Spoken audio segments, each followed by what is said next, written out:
Bien-aimés frères et sœurs en Christ, il est important que nous comprenions ce que le monde traverse actuellement. L'apôtre Paul a déjà annoncé ces choses des temps de la fin. Il a dit dans les derniers jours, il y aura des temps difficiles. Et il a décrit textuellement comme s'il était un reporter d'aujourd'hui dans les temps modernes. Il a décrit textuellement ce qui se passe, ce qu'on voit dans les journaux aujourd'hui. Il a décrit ces réalités-là. Mais il dit au moment où, dans ces temps, dans ces jours difficiles, ces temps difficiles, il dit au moment où le monde est dans la confusion, Dieu dit maintenant, dans ces derniers jours-là, je répandrai de mon esprit sur toute chair. Vos fils et vos filles prophétiseront. Vos jeunes gens auront des visions. Vos vieillards auront des songes. Et c'est pourquoi Dieu prépare son peuple. Mais Dieu prépare son peuple à œuvrer dans le ministère, à glorifier son nom, à manifester le royaume des cieux. C'est pourquoi, bien aimés frères et sœurs, cette semaine nous allons aller pas à pas. Parce qu'il y a eu trop de confusion concernant les ministères et les dons spirituels. Il y a des gens qui parlent des dons spirituels, ils ne savent même pas de quoi il s'agit. Les gens confondent les dons spirituels avec les pensées personnelles. Quand certains parlent de parole de connaissance, ils disent n'importe quoi, ils ne savent pas qu'est-ce que la parole de connaissance. Ils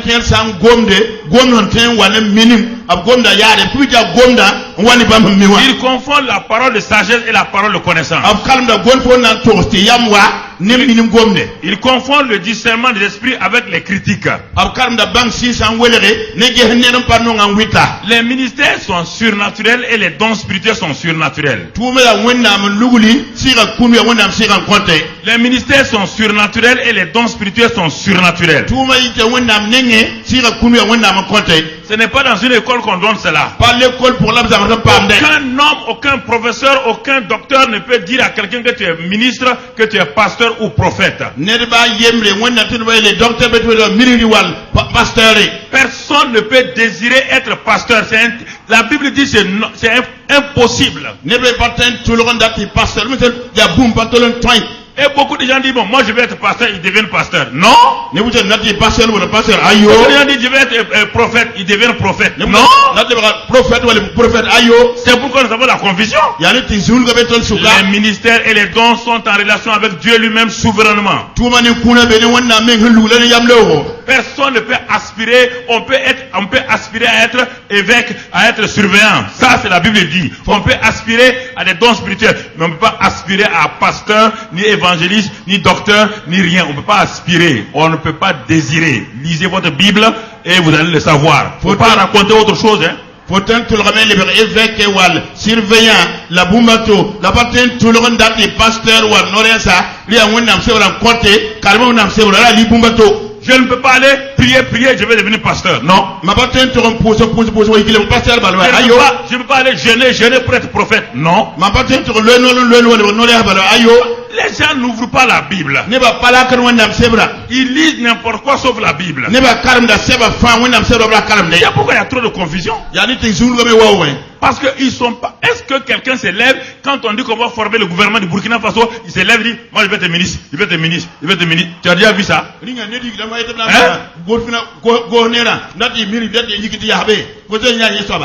Non. On ne peut pas être pasteur parce qu'on veut être pasteur. C'est pourquoi il y a trop de confusion dans les milieux protestants. Les gens se lèvent, ils disent je vais être pasteur. Parce qu'ils ont échoué à tous les concours. Concours de l'ENAREF, ils ont échoué. Concours de la police, ils ont échoué. Gendarmerie, ils ont échoué. Tous les concours, ils ont échoué. Maintenant, ils s'asseyent. Ils écrivent à Dieu. Messieurs Dieu, j'ai l'honneur de te demander un poste de pasteur. Alors, quand il devient pasteur, il devient un pasteur escroc. Et c'est pourquoi dans la ville on a plein de gens comme ça. Mon frère, ma soeur, il faut qu'on parle. La vérité rougit les yeux mais ne les casse pas. Il faut qu'on parle face à face. Et c'est pourquoi, pendant ces 5 jours-là, les différents orateurs vont nous amener pas à pas. Il y a beaucoup d'orateurs qui étaient capables de présenter, mais nous avons réduit cela simplement volontairement. Il y a le gouvernement restreint de Dieu qui est présenté dans Ephésiens 4, verset 11. C'est le message d'introduction ce soir. Ephésiens 4, verset 11. La Bible dit ceci, et il dit, et Dieu a donné les uns comme apôtres, les autres comme prophètes, les autres comme évangélistes, les autres comme pasteurs et docteurs. Verset 12. Pour le perfectionnement des saints, en vue de l'œuvre du ministère et de l'édification du corps de Christ. Vous avez entendu? Dieu a donné. Tout vient de qui?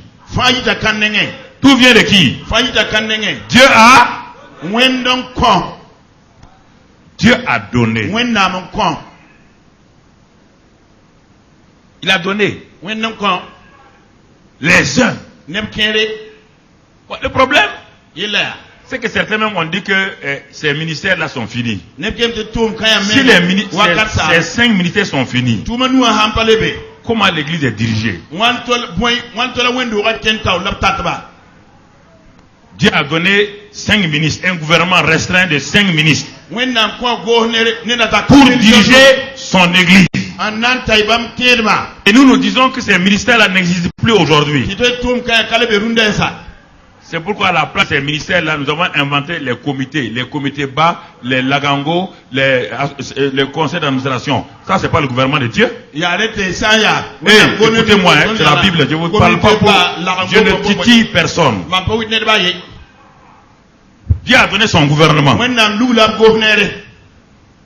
Les apôtres, les prophètes. Est-ce que l'église a cessé? L'église est toujours là, non? Est-ce que le corps de Christ est toujours là sur la terre? Est-ce que le Burkina existe toujours, non? Mais il lui faut un gouvernement.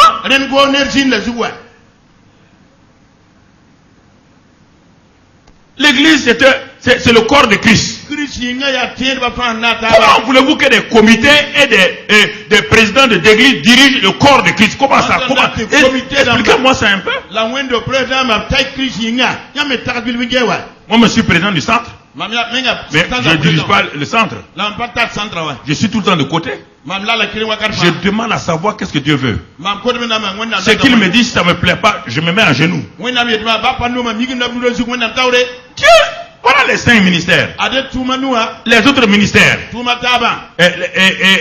qui sont les secrétaires généraux. C'est qui? Un secrétaire général, il n'est pas choisi comme pour être ministre. Il est là pour aider le ministre. C'est les anciens, qu'on appelle évêques encore. C'est les diacres, les diaconesses et tout. Leur rôle, c'est de faire quoi? C'est d'aider les ministres d'État là, le gouvernement divin là, à faire leur travail. Maintenant, si vous décapitez le gouvernement de Dieu de l'église, vous mettez de côté les apôtres, les prophètes et les docteurs, et vous mettez à leur place des gens qui ne sont pas appelés. Ils ne sont pas appelés. Les anciens ne sont pas appelés. Les évêques ne sont pas appelés. Les diacres ne sont pas appelés. Les diaconés ne sont pas appelés. Les membres des comités ne sont pas appelés. Comment peut-il diriger le corps de Christ? C'est pourquoi il y a tant de scandales et des choses qui ne vont pas. Ça ne va pas. Ça ne va pas. Prenez la Bible, allons ensemble. Je ne veux pas parler de dénomination. Hein. Je ne parle pas des gens du centre, je ne parle de personne. Moi, je suis basé sur cette parole-là. S'il y a quelqu'un dans le monde là qui peut me dire que les 5 membres du gouvernement de Dieu là ont cessé, qu'ils m'amènent les décrets divins signés par Dieu et qui me présentent une copie de ces décrets divins là. Par Dieu et qui me présente une copie de ces décrets divins là.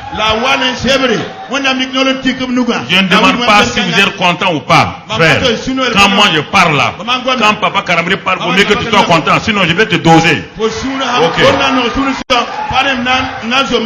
Vous mieux être content, parce que j'ai des preuves avec moi, mon ami. Je ne fais pas plaisir aux gens. Tu me comprends là? Je n'ai pas demandé à être pasteur. Moi, je m'appelle Mahamadou. Tu comprends? J'ai été initié à ma lecture du Coran. Je ne cherchais pas Jésus-Christ. Il est venu me prendre en France, donc en juin 1973, il m'a dit tu vas être mon serviteur. J'ai dit oui chef. Oui. Oui ou non? Alors, je n'ai pas, mon frère, je n'ai pas écrit une lettre à Dieu. Je n'ai pas échoué à des concours pour servir Dieu. Dieu m'a dit laisse tout de côté, serre-moi. Et tu crois que moi je vais perdre mon cadeau parce que toi tes yeux sont rouges? Non mon ami. Non mon frère. Je ne vais pas perdre ma récompense là-haut. Parce que j'ai eu peur de quelqu'un. Un homme mortel. Au lieu de lui dire la vérité, je lui dis des mensonges. Dieu me dira, un fidèle serviteur, je ne te connais pas. Il va me rejeter. Ou bien vous aimez ça? Vous aimez ça? Il vaut mieux vous reprendre. Hein? Il vaut mieux vous reprendre. Mon frère, ma soeur.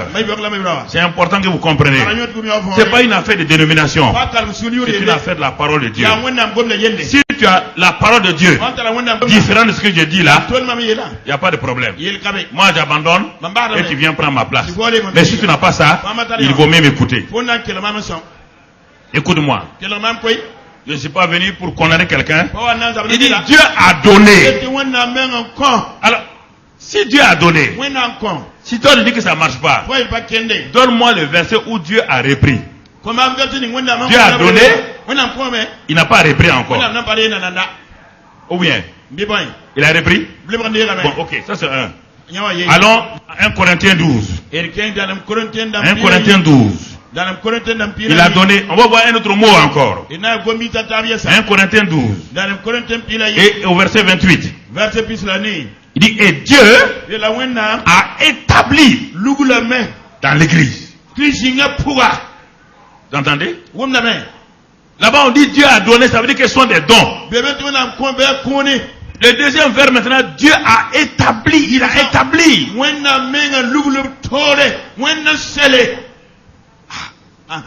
Il a établi dans l'église. Il a établi. Premièrement, des apôtres, etc., des prophètes, etc., etc. Il a donné. Ce sont des dons. C'est-à-dire qu'on ne peut pas l'acheter. On ne peut pas faire quoi que ce soit. Un don vient de celui qui donne. C'est souverain. Si tu as prié pour être pasteur, ce n'est plus un don. Si tu as prié pour être prophète, ce n'est plus un don. Ah, Dieu a donné. Dieu a donné. C'est un don. Deuxièmement, quand il a donné, Dieu a établi dans l'église. Il a établi dans l'église. Ah, si tu as autre chose à dire, dis-le. Il a donné et il a établi. Pourquoi? C'est son corps, c'est le corps de son fils. Dieu ne va pas permettre que des hommes manipulent le corps de son fils comme ils veulent. Vous aussi, même vous là, si vous êtes à la place de Dieu là, Dieu vous donne des gens pour vous aider, vous les laissez de côté et vous prenez quelqu'un d'autre pour faire le travail, ça peut aller? Hein? Ça peut aller? Ça peut aller?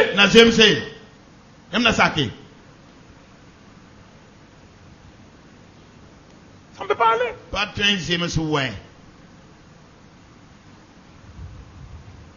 Ça ne peut pas aller. C'est pourquoi ça ne va pas. Jusqu'en 325 au concile de Nicée, le monde entier avait peur de l'église. Quand l'église apparaissait en scène, tout le monde se mettait au garde-à-vous. Les empereurs ployaient les genoux devant l'église. Vous entendez? L'Allemagne a ployé genoux quand le jeune Luther a traduit la Bible en allemand courant. Et quand Gutenberg a imprimé cette première Bible-là, l'Europe était gagnée totalement. Il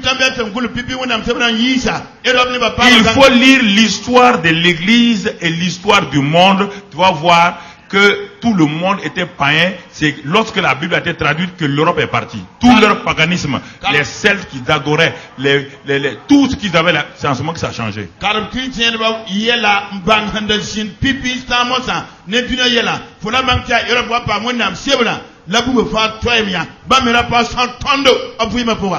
Parce que le Moyen-Âge, l'église avait été complètement dans l'obscurité. Il n'y avait aucune invention. Mais après, prenez l'histoire du monde. Après le Moyen-Âge, quand Luther est venu sur la scène, regardez, tous les scientifiques, ce sont des chrétiens. Tous les inventeurs, tous les savants sont des chrétiens. Il n'y a pas quelqu'un d'autre religion qui a fait invention comme les chrétiens et les juifs. Ce sont les deux.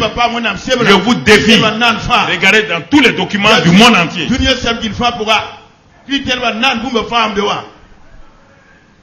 Toutes les inventions viennent des juifs et des chrétiens.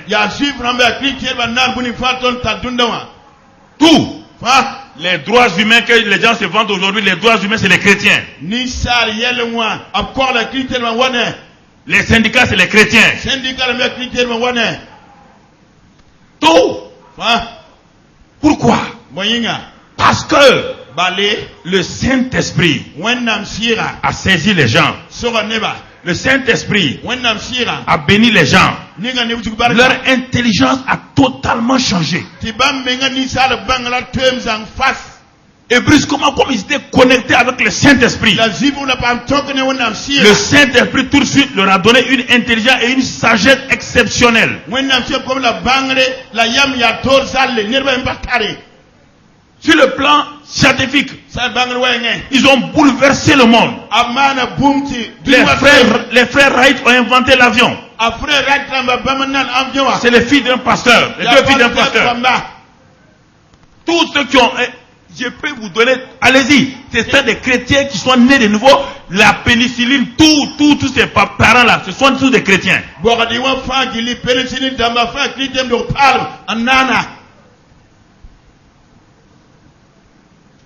Les bateaux, tout.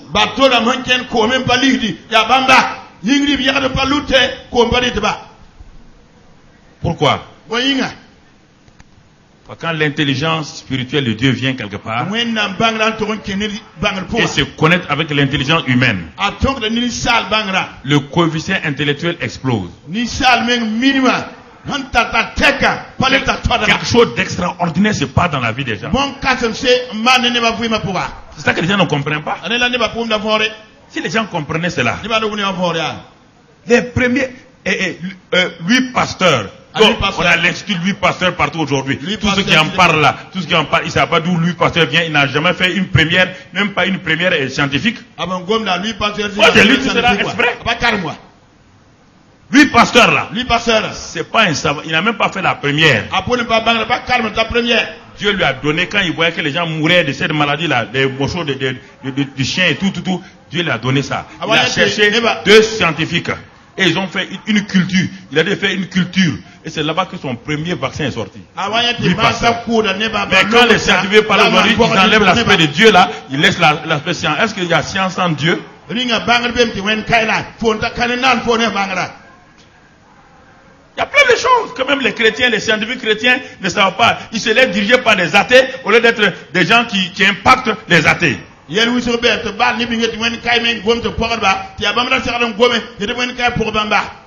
La radio, la télévision.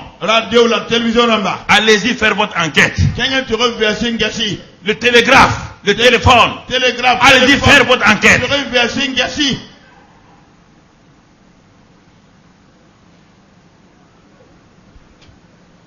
Ça ça c'est un peu loin encore. Le 18e, le 19e et le 20e. Mais depuis qu'on a mis en place le prix Nobel, dans tous les domaines, qui ont remporté tous les prix Nobel, physique, mathématiques et tout, lisez, allez prendre, lisez. Non pas parce qu'ils étaient intelligents, parce qu'ils sont attachés à Dieu.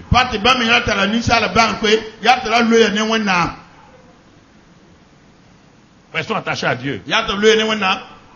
Ils ont dit à Dieu, donne-moi d'impacter le monde. Oh Seigneur, donne-moi ta sagesse. Le monde souffre actuellement. Le monde souffre actuellement. Si tous ces scientifiques chrétiens-là étaient liés au Saint-Esprit, il y a longtemps, le vaccin contre le sida est déjà là. Ils suivent le chemin des athées, des scientifiques athées de ce monde-là, et ils laissent le Saint-Esprit.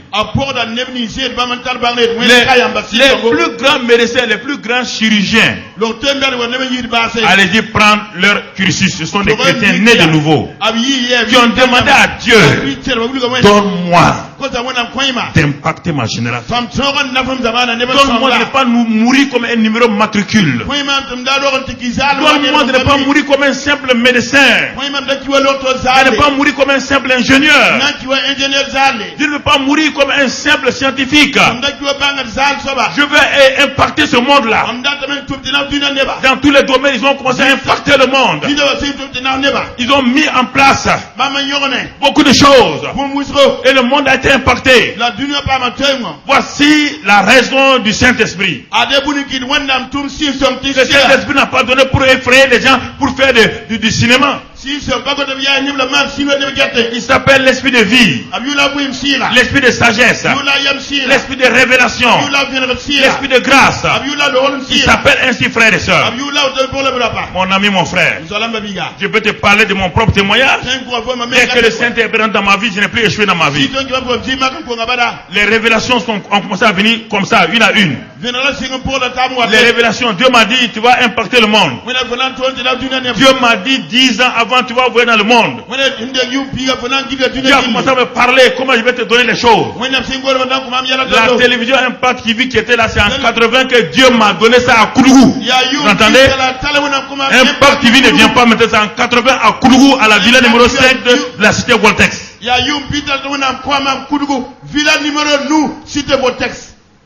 Vous entendez? Il n'y a rien qui est fait ici qui vient de hasard. Pourquoi? Connectez-vous au Saint-Esprit. Mettez-vous en relation avec lui. Et vous allez voir que votre vie va changer. Vous allez voir que quelque chose va se manifester. Jésus nous a clairement dit, il vous est avantageux que je m'en aille. Si je ne pars pas, le Saint-Esprit ne viendra pas. Jésus est à la droite de Dieu. Jésus n'est plus sur la terre. Il nous a envoyé le Saint-Esprit. Et les gens disent que le Saint-Esprit gâte l'église. Il faut être insensé pour dire des paroles comme ça. Jésus dit, je vous donnerai un autre consolateur comme moi. Il dit, quand il viendra, écoutez-le. Cette rôle du Saint-Esprit. Jean 14, 26. Il vous enseignera. Il vous rappellera toutes choses. Jean 15, 26. Il témoignera de moi. Jean 16, 7, 8. Il convaincra le monde de péché. 12, 13. Il vous conduira dans toute la vérité. Ensuite, il vous donnera les choses. Et il va vous montrer les choses à venir. Septième rôle, il va me glorifier. Alors, sans ça, comment ta vie chrétienne peut aller? Tu crois que quand tu ouvres la Bible, c'est un livre de Mamadou et Bineta? La Bible n'est pas un livre de Mamadou et Bineta. C'est un livre codé. Et le Saint-Esprit seul peut le décoder. Et c'est pourquoi mon frère, ma soeur, si tu prends, je vais faire ma lecture biblique, tu vas faire ta lecture biblique, mais tu n'auras rien comme révélation. Non, c'est le Saint-Esprit. Quand tu ouvres les Écritures, quand tu dis Saint-Esprit, toi qui es en moi, Jésus a dit que tu m'enseigneras toutes choses. Il n'a pas dit la Bible est toute chose. Chaque fois que je suis bloqué, je m'arrête, je demande au Saint-Esprit. Quand il a dit de faire ce bâtiment-là en 3 mois, sans emprunter, sans rien, 3 mois. Regarde ce bâtiment, il a fait en 3 mois. Il a dit de commencer le 3 novembre, d'inaugurer le 3 janvier. Ça a été fait, sans emprunt, sans rien. C'est toi qui as donné l'argent? Je pose la question. Plus de 450 millions. C'est toi qui as donné l'argent? Il faut connaître le Saint-Esprit. Il faut avoir une relation avec le Saint-Esprit. Tu comprends? Quand tu as une relation avec lui, ta vie est tranquille. Les choses qui doivent arriver, il te les montre avant. Il te montre les choses avant. C'est pas des rêves là. Mon ami, regarde-moi, je ne suis pas analphabète. Hein. Non, regarde-moi là. Je suis un mathématicien, statisticien, économètre. Donc, mathématicien, j'ai docteur. Donc, écoute-moi, j'ai les diplômes comme toi aussi. Je ne suis pas analphabète. De toute manière, un analphabète n'est pas bête. Hein. Il est analphabète, n'est pas bête. Alors, si je te parle comme ça, c'est un intellectuel qui te parle. Il ne faut pas jouer avec moi. J'ai des diplômes, autant de diplômes que toi. Si je parle aujourd'hui là, je sais sur quoi je suis appuyé. Mon ami, mon frère. C'est vrai. Voilà. Il faut comprendre cela. Si je te parle là, si j'ai laissé tous les diplômes là, si j'ai laissé ces connaissances de côté, et je parle de Dieu là, je dois dire, mais cet homme là, on doit le suivre. Pourquoi un homme est aussi intelligent que lui là? Je suis intelligent, non? Si toi tu es bête, ça te regarde. Moi je suis intelligent. Moi je suis intelligent. Ou bien, ben, lève-toi, dis que tu es bête. Et comment tu as dit je suis bête? Faut dire je suis intelligent. Voilà. Je ne suis pas bête, mon ami. Il faut comprendre ces choses-là. Ne laissez pas le monde vous faire des choses. Le monde, les gens se pavandent dans la ville là, ils n'ont rien. Rien. Quand c'est chaud là, ils viennent à la nuit, à minuit voir. Mais quand ils sont en ville là, ils font le go-go. Mais quand c'est chaud maintenant, passez Karambiri. Assure-toi, mets-toi à genoux. Allez, allez.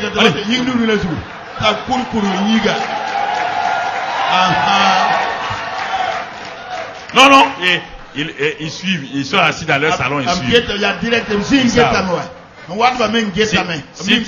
Si tu es fâché, ne reviens plus. Quand tu vas chauffer, il ne faut plus revenir ici. Voilà. Ça, si tu viens voir le pasteur Karambiri, c'est comme ça. Regardons quelque chose. Dieu dit que ces ministres-là, c'est pour équiper, rendre mature le peuple de Dieu. C'est comme si je pars inscrire mon enfant à l'école. Le maître est là pour équiper mon enfant. C'est le rôle du maître et du professeur. Cet enfant-là qui vient d'un village lointain, d'une province lointaine, il ne parle même pas un seul mot de français. Son père le prend et va le mettre à l'école. L'école primaire. 25 ans plus tard, disons 30 ans plus tard, cet enfant qui ne comprend même pas IOA, les maîtres de l'école primaire ont équipé cet enfant-là avec le niveau primaire. Les professeurs du secondaire l'ont équipé avec l'enseignement du secondaire. L'université l'a équipé avec l'enseignement universitaire. Il est parti faire des stages dans des institutions. 30 ans plus tard, Ce petit qui venait d'une brousse où on ne parle même pas le français. Il est professeur agrégé en médecine. Professeur agrégé en médecine. Qu'est-ce qui s'est passé? Parce qu'il y a des gens qui l'ont équipé. Vous comprenez? Il y a des gens qui ont transmis en lui la connaissance qui était en eux. La connaissance de chaque professeur est sortie pour entrer dans la pensée de cet enfant-là. Maintenant, il est dans la même salle d'opération que sœur en chirurgie. Ils veulent opérer quelqu'un. Le professeur en chirurgie dit, bon, jeune homme, qu'est-ce qu'il y a? Il dit, non, chef, ici, c'est pas comme ça, c'est comme ça. Il dit, ah, tout le monde est étonné. Pourquoi? Tout le monde est étonné. Même son professeur est étonné. Pourquoi? Parce que le professeur l'a tellement équipé qu'il l'a élevé à son propre niveau. Il est en quelque sorte, c'est-à-dire que le professeur est tellement fier de lui parce qu'il est la duplication de son professeur. Dieu dit que les apôtres, les prophètes, les docteurs, les pasteurs, les évangélistes, ils sont là pour prendre les chrétiens, des gens qui se sont convertis là. Qui les a amenés à la conversion? C'est l'évangéliste. L'évangéliste est sorti. Il a trouvé des gens dans l'obscurité des ténèbres. Il a prêché l'évangile, la bonne nouvelle. La parole de grâce. La parole d'amour. La parole de bonté. Et cet homme assis dans les ténèbres, brusquement a été éclairé. Il répond à l'appel de l'évangéliste. L'évangéliste l'a équipé en faisant quoi? En le faisant sortir de ces ténèbres. L'évangile le prend et par le confier à un pasteur. Écoutez-moi.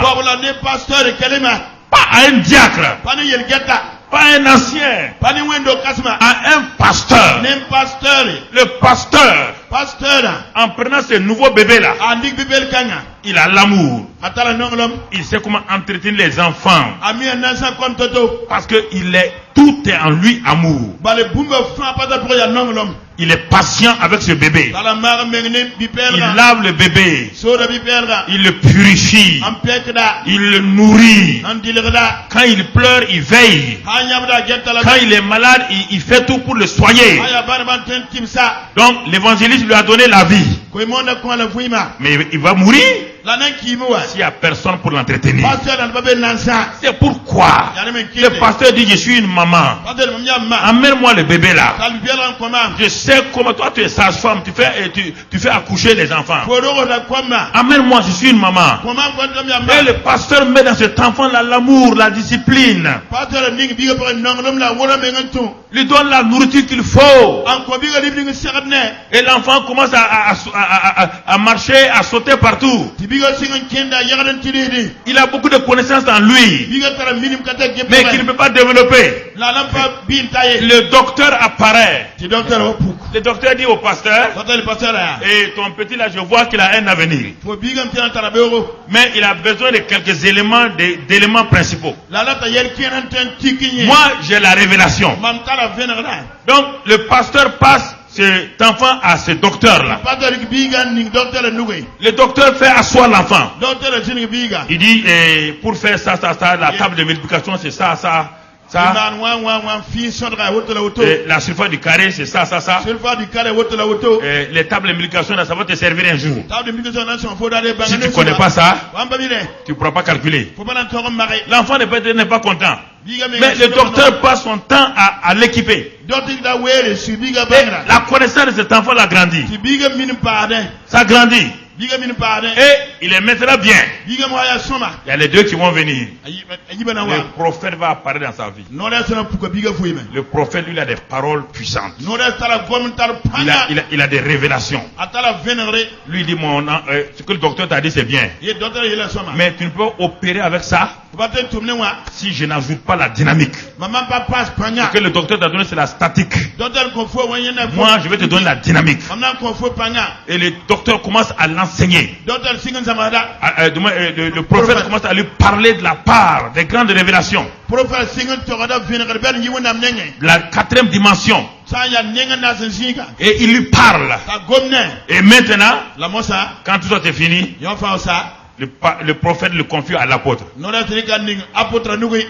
L'apôtre lui dit, tu as une destinée, mais sans vision, tu ne peux pas aller loin. Tu as une destinée. On le voit dans l'église. Plein de jeunes ont des destinées. Plein de jeunes filles ont des destinées. Tout le monde sait que cet enfant-là a quelque chose. Tout le monde dit que cette fille-là, elle a un potentiel. Mais pourquoi les gens n'avancent pas? Parce qu'il leur manque quelqu'un. Mon frère, ma soeur, il leur manque quelqu'un. Il leur manque l'apôtre qui va leur montrer la vision. Où est-ce qu'ils doivent aller? Regardez dans le naturel la médecine. C'est vrai que tous les médecins sont d'abord généralistes. Mais mon frère, ma soeur, un pays qui a des médecins généralistes, il y aura plein de morts dans les hôpitaux. Ils sont bons. Très bons. Mais mon ami, s'il n'y a pas de chirurgien, quand on doit opérer les gens, comment on va faire? C'est pourquoi la médecine à un moment donné fait des spécialisations. C'est pourquoi, mon ami, si tu vas chez les journalistes, tu as des mots Dieu, tu as appendicite, en même temps tu coules et diarrhée, qu'est-ce qu'il va faire? Il va te donner comprimé, tout. Les spécialistes sont là. Les journalistes te prennent. Il dit, mon ami, j'ai vu ton problème. Mais, cette situation-là, je vais te confier à un de mes collègues. Parce que tu as une appendicite. Il te prend. Il te confie. Et le chirurgien t'équipe, il enlève l'appendicite, il ferme et tu peux aller de l'avant. Alors, si vous acceptez ça dans le naturel, pourquoi vous n'avez pas accepté dans l'église? On te dit que l'église est un corps. Et nous sommes des corps. Quand nous avons mal au cœur, le médecin dit cardiologue. Personne ne conteste avec ça. Quand on a des problèmes d'accouchement, on appelle les gynécologues. Alors, personne ne conteste avec ça. Quand on va appeler cardiologue, tout le monde est content. On va appeler gynécologue, tout le monde est content. On va appeler médecine interne, tout le monde est content. C'est bon, on va me confier à un spécialiste. Le grand Dieu vous donne des spécialistes. Quand il s'agit des choses spirituelles, là vous refusez. Il y a quelque chose qui ne va pas. Est-ce qu'un pasteur qui est ce petit doigt-là peut nettoyer, laver? Un seul doigt peut faire ça. Les 5 doigts là c'est quoi? C'est les 5 ministères. Et vous voulez qu'une église soit équipée par un seul pasteur. À l'école primaire c'est possible. Au collège c'est pas possible. Professeur d'anglais, professeur de français, professeur de maths. Chaque professeur est là pour équiper. Mais pourquoi vous acceptez le naturel, vous refusez le spirituel? Ça, je ne comprends pas les chrétiens. Dans tous les domaines, il y a des spécialistes. Mais on dit Christ a des spécialistes. A des apôtres. On dit, le temps des apôtres est fini. Ah bon? Le temps des apôtres est fini. Tu as déjà vu un gouvernement avec un seul ministre? Le pays sera développé? Supposons que il y a un président et puis un premier ministre. Il n'y a pas d'autre ministre. Le premier ministre là, vous voulez qu'il fasse quoi? Agriculture, commerce, industrie, tout est là. On l'appelle ici, on l'appelle là. Ça peut aller. Alors, pourquoi vous voulez que l'église d'aujourd'hui soit basée sur le ministère de pasteur et que le pasteur là puisse nous aider? Il va nous aider comment? Il lui manque beaucoup de choses. Il lui manque beaucoup de choses. Je vous prends dans le naturel et dans le spirituel. Les deux vérités sont parallèles. Soyons intelligents. Nous acceptons dans le naturel, nous refusons le spirituel. Ce n'est pas possible. Un pasteur peut faire des prophéties, mais il n'est pas prophète. Un pasteur guérit des malades, mais il n'est pas, il n'est pas évangéliste comme ça. Alors mon frère, comment voulez-vous que cet homme seul là, par exemple ici les dimanches nous sommes 5000 ou 6000, comment voulez-vous qu'un seul homme, tous ces problèmes là, il va les résoudre?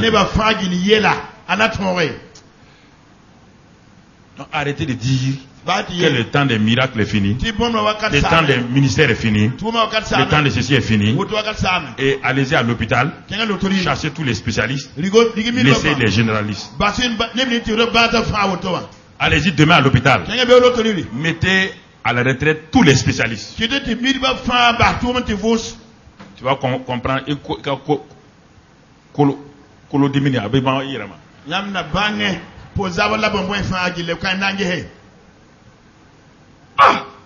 Pourquoi les gens sont comme ça? Dans la presse là, il n'y a pas la presse écrite, non? Il n'y a pas la presse audiovisuelle. Alors mais pourquoi les gens, même l'église même est bête comme ça là? La presse est spécialisée. Et chacun dans la presse sait ce qu'il doit faire. Ils sont organisés. C'est ce qui permet que nous soyons bien informés. La presse écrite m'informe, je peux réfléchir. Mais la télévision ne me permet pas de réfléchir. Elle me donne des infos. Elle veut me dominer. La télévision c'est ça. Elle donne des choses comme pam pam pam pam pam pam. La presse écrite me permet de réfléchir. Mais la télévision on a dit ça, c'est fini. La radio. C'est autre chose.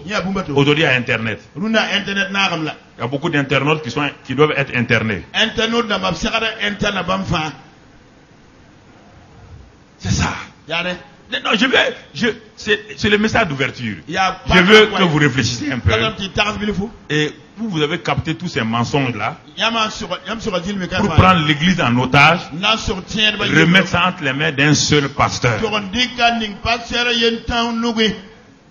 Vous allez les tuer? Lui seul? Hein? Il y a des enfants gâtés dans l'église. Pasteur, j'ai mal au ventre. Ils courent là-bas. Il y a des petits bandits qui sont de l'autre côté. Ils sont en train de gâter tout là-bas. Le pasteur laisse les petits enfants, ils courent ici. Quelqu'un d'autre dit non, pasteur, ce sont mes enfants. Il veut aller là-bas. Au bout de quelques années, cet homme-là, il est épuisé. Il sera inutile. Après, tout le monde le critique. Que le pasteur n'a pas la puissance. Dieu a donné. Dieu a établi. Entrez dans sa pensée. Dieu a donné. Dieu a établi. Entrez dans sa pensée. Entrez dans sa pensée. C'est pourquoi mon frère, regardons le cas, une étude de cas de David rapidement. C'est une étude de cas de l'Ancien Testament qui va nous aider. Donc, David n'était pas quelqu'un qui s'est programmé pour être roi. Non. Il s'occupait des moutons de son papa. Et il n'était pas le premier de la famille. Il était le dernier. C'est ça que vous allez comprendre. Il n'était pas spécialiste. Il n'a pas fait une école. Il n'a même pas fait son SND. Il n'est même pas première classe dans l'armée. La cour est première classe. Non, il faut que vous compreniez la parole de Dieu selon les pensées de Dieu. Mais un jour, Dieu cherchait un roi. Il avait eu un homme là qu'il avait déçu, il s'appelle Saül. Et il a dit au prophète Samuel, voici ma pensée. Je cherche un roi. Mais je ne cherche pas n'importe quel roi. Je cherche un homme selon mon cœur. Si je lançais un concours, tout le monde allait se présenter. Il n'y a pas de concours pour être roi. Il dit c'est moi qui choisis. Mais la qualification se trouve dans 1 Samuel 13 verset 14. 1 Samuel 13 verset 14, on trouve ça là-bas. La Bible dit maintenant ton règne ne durera pas. L'Éternel s'est choisi un homme selon son cœur. Tu entends le mot choisir encore? L'Éternel a choisi un homme, choisir, établir. C'est ça. Il n'y a rien dans la Bible où on peut dire moi je vais être ça. Non, non, non. C'est simplement si tu veux être évêque, là on dit aspire à ça. Mais les ministères principaux on ne peut pas aspirer. Dieu s'est choisi un homme selon son cœur. Mais quand les hommes regardent David, il n'est pas pris en compte. Oh, c'est un petit, c'est le dernier. Il n'est pas spécialiste en quoi que ce soit. Il n'a pas d'équipement. Il n'a rien. Mais Dieu l'a choisi. Quand Dieu choisit là, il va t'équiper. C'est ça qui est important. Tout choix de Dieu sera équipé. C'est obligé. Laissez tomber les choses là. Quand Dieu choisit quelqu'un, ne vous en faites pas, Dieu va l'équiper. Dieu va l'équiper. Et quand il a dit à Samuel d'aller oindre le roi dans la famille d'Ésaïe. Dès que le prophète est rentré dans la maison, il a vu le général, le grand frère de David. Le gars était fort et tout, et il est dans l'armée. Donc vous voyez, même les prophètes peuvent se tromper. À plus forte raison. Quand on veut te parler, tu ne veux pas. Le prophète, dès qu'il a vu Eliab, il a dit non, Dieu, c'est bon comme ça. Il dit, voici le roi. Ça, c'est la pensée des hommes. Dans l'église là, Dieu n'a pas de diplôme. C'est ça que vous devez comprendre. Dieu ne cherche pas de diplômés. Eliab était un officier général. Les trois frères de David étaient des officiers supérieurs. Dès que Samuel avait dit, Dieu dit non. J'ai dit que je cherche un homme selon moi. Il dit, pas selon sa taille. Non pas selon ses diplômes. Non pas selon sa capacité. Non pas selon ses compétences. C'est ça que vous devez comprendre. L'église, Dieu ne cherche pas des compétences. Les gens disent que Dieu cherche des gens à talent. Dieu n'a jamais cherché de quelqu'un à talent. Dis-moi dans la Bible, quand on parle de talent, on parle d'argent. On ne parle pas de talent, de capacité. Les gens ne comprennent pas, ils mélangent tout. Le type les chante bien, donc il a un talent, Dieu ne choisit pas des bons chanteurs. Sinon ce n'est plus surnaturel.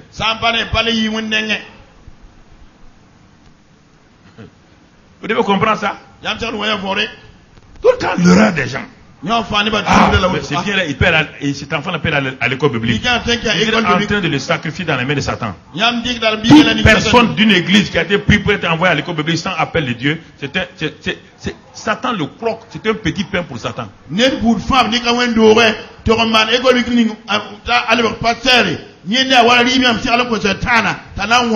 Parce qu'il n'a pas la capacité pour résister. Ce sont ceux qui sont appelés, qui sont équipés. Cet enfant n'a pas été appelé. Parce qu'il est au village. Il a fait CM2. Et comme il n'y a personne qui parle français, c'est lui qui traduit les messages du pasteur en français. On dit, non, toi tu es bon, tu vas à l'école biblique. Ah bon? Qui vous a dit que Dieu fait comme ça? Dans quelle Bible? On a envoyé des générations des enfants dans les sacrifices.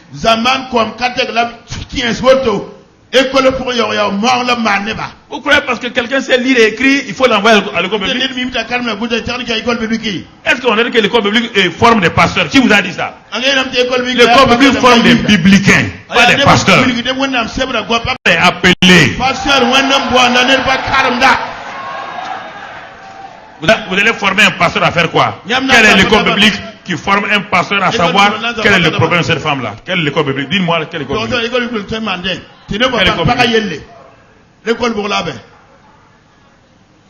Il vous enseigne les mêmes matières que la géographie et l'anglais. Là-bas, ça ne s'appelle pas géographie, maths, ça s'appelle là-bas théologie décentralisée, concentrée et déconcentrée. Théologie décentralisée. Concentrée. Ça s'appelle eschatologie. Ça s'appelle diffamologie.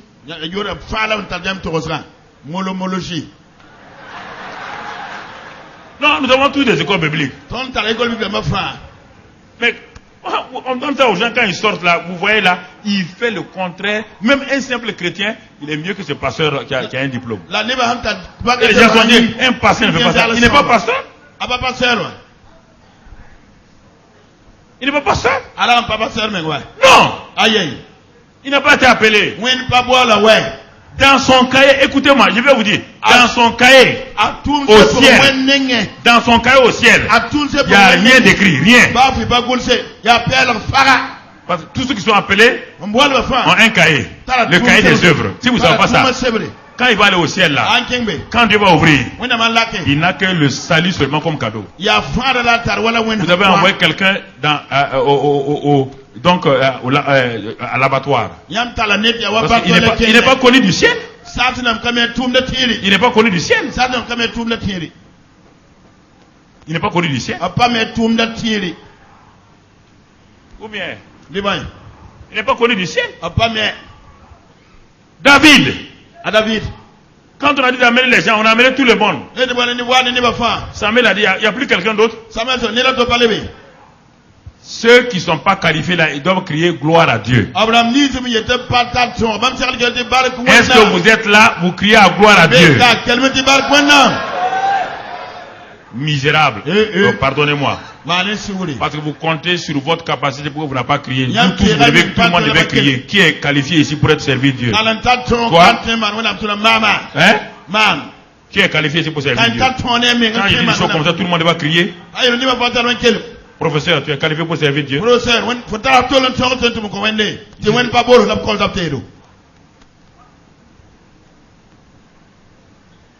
Vous croyez que vous êtes qualifié? Parce que vous avez un diplôme. Montrez-moi le diplôme de Jésus ou de Paul ou de Pierre.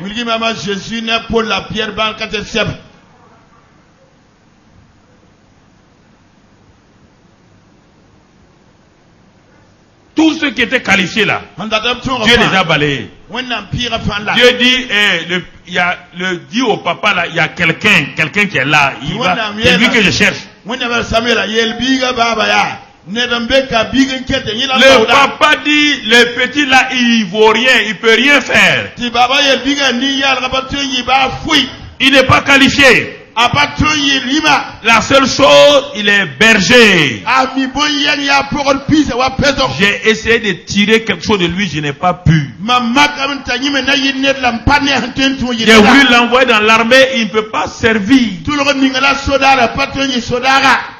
C'est ça, c'est pourquoi certains parents condamnent leurs enfants alors que l'enfant qui est assis dans la maison là et que tout le monde condamne là, c'est lui qui va sauver toute la famille. Mais comme tout le monde l'a attaché, posé, ils ont des problèmes. Le problème c'est que les parents croient que parce qu'un enfant a diplôme master 1, master 3, master 4, master 5 et l'autre là n'a même pas CEP que celui qui a master 4 là. Vous ne savez pas, vous ne connaissez pas la volonté de Dieu. Il faut que vous... C'est terrible, hein? Non. C'est cette erreur que les mamans et les papas font. On est parti appeler David. Quand il est venu, il avait dans sa main son lance-pierre, ses habits là, ça sentait l'urine des moutons. Quand il est rentré, il était complètement sale. Sale. Dieu dit à Samuel, voici le roi là. C'est lui. Il dit ah non, Dieu. Il sent les moutons. Il dit mais oui c'est ça. C'est ça la meilleure qualification. Un homme qui a su garder des moutons saura garder des hommes. Parce que les moutons sont à 4 pattes, les hommes sont à 2 pattes. Un homme qui a su garder des chèvres, s'il devient pasteur, il serait un bon pasteur. Parce que les chèvres, quand il y a la pluie seulement, toutes les chèvres courent à gauche, à droite. Si tu as pu garder un mouton de chèvre, c'est la meilleure qualification pour garder une église. Vous n'aimez pas ça, hein? Moi-même, j'aime ma prédication. Si vous l'aimez pas, moi, c'est ça le problème. Vous n'aimez pas ça? Vous ne voulez pas que je vous dise ça? Mon ami, écoutez, un Samuel, il est dit que David est quoi maintenant? Il est loin parmi ses frères. Il est loin parmi ses frères. Et le Saint-Esprit l'a saisi. L'onction de Dieu est venue sur lui. L'onction de Dieu est venue sur lui.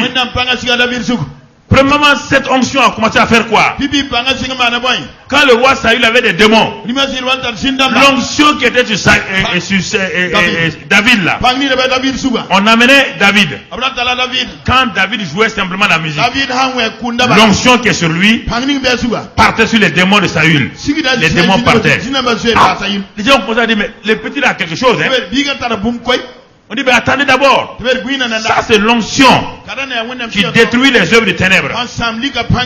Deuxième élément. David retourne sur le champ pour garder son troupeau. Personne n'a cru en David. Personne. Ses frères n'ont pas cru en lui. Son père n'a pas cru en lui. On a oué l'enfant là comme roi. Dans la Bible, vous avez vision fait fête. Est-ce qu'ils ont fait fête? Quand Saül a été loin, on a fait fête, non? Mais quand David a été loin, quelqu'un a fait fête. Un papa, on vient prendre ton dernier enfant. On fait de lui le roi. Personne ne fait fête. Les grands frères l'ont méprisé. Le papa l'a méprisé. Et le papa dit, tu sais, le prophète Samuel là s'est trompé. Allez, va garder les moutons. David est retourné garder les moutons. Parce que la pensée des hommes n'est pas celle de Dieu. Les hommes élèvent des gens qui font tomber les églises et ils laissent ceux qui doivent faire garder les églises. Parce que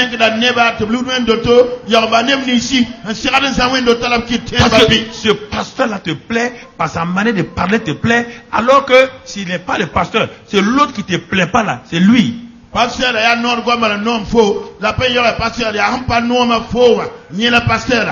Tu n'as pas besoin d'aimer un chirurgien pour te faire opérer. Je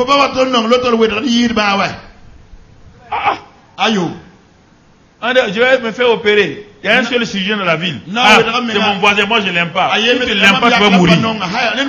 On ne te demande pas d'aimer le chirurgien. On te demande d'aller te faire opérer. Le problème des gens tout le temps, ils sont tout le temps là. Parce que moi je n'aime pas lui. Non. La qualification est entre les mains de Dieu. David a commencé à agir avec l'onction. Il retourne. Un jour, quand vous avez l'onction, jeunes gens, écoutez-moi. Quand vous avez l'onction, vous provoquez la guerre tout de suite.